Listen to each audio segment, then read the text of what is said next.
to my lovely viewers and welcome back to my channel. Please don't forget to hit that like button. Today I am going to be looking at the promotion of the rights of the Cultural, Religious and Linguistic Commission, more commonly referred to as the CRL Commission. I'm going to focus on section 22 of the ad hoc committee. The aim of this committee is to regulate church pastors. Now let's be very clear. They are not talking about imams from the mosques or temple gurus. This is a targeted attack on church pastors. But before I dive into that, I just want to say thank you and well done to the South African Church Defenders for organizing the protest on the 8th of October in Johannesburg. And in particular, thank you to Pastor Makuba for her efforts and boldness. Usually in South Africa, when we hear the word protest, we immediately think of rioting, looting and vandalizing property. And in all honesty, that is what would have happened had the CRL gone after any other religion. This protest is a clear indication of what the church stands for, even in the face of adversity. Now, the chairperson of the CRL committee, Toko Mkhwanazi Kaluva, has made some jaw-dropping remarks about the church. Let's watch some clips together.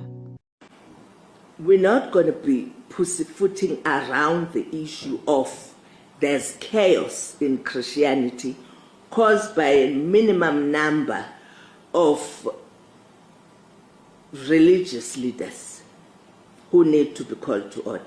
All religious practitioners must be registered with the Civil Rights Commission through their accredited umbrella organization. And there is no turning back. No religious leader will be allowed to operate without the registration. You need to pay tax if you're an enterprise. You know what we've discovered is that going to church is like going to a supermarket. You come back with a plastic full of goodies you've bought there. Wow, she actually said the church is like a supermarket. I wonder what church she's attending. She even went as far as saying that if anyone claims to hear from God, then they should go see a psychiatrist.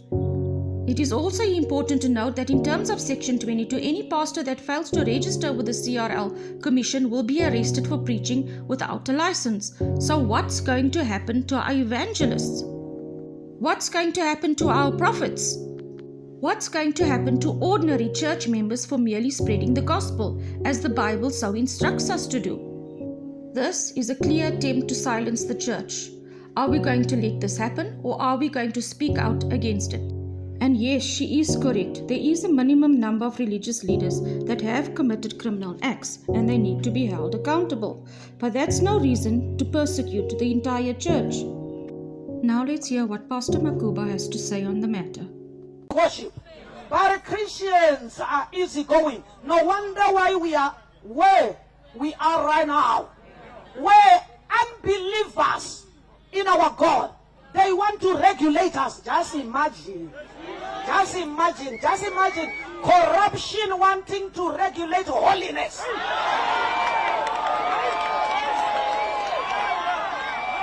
Why?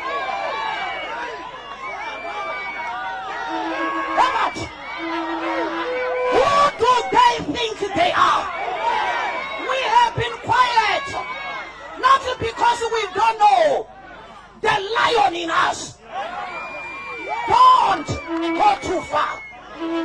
They should never go too far.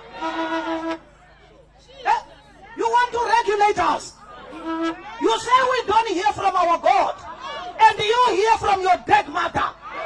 According to the CRL chairperson, the church needs to be regulated to prevent criminality. So why do we have law enforcement? Why do we have a judicial system? And why do we need yet another committee when we already have systems in place to deal with such matters? Now the answer is very simple. In fact, if you listen closely to her comments, not only does this sound very personal, but it seems to me that she's using a handful of pastors that have committed criminal acts to cover up the wider agenda, which is for the state to have dominion over the church.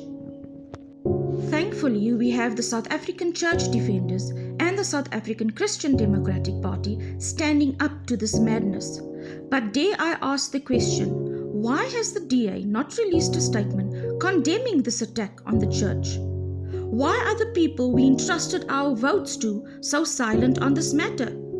It is really sad when we see Christian politicians compromising simply because they are afraid of being politically incorrect. Now let's look at the committee members of Section 22. They are made up of 5 reverends from the Embuleni Nazareth Baptist Church, 1 reverend from the Council of the African Independent Churches, and the chairperson is Reverend Musa Kulekani Kulu.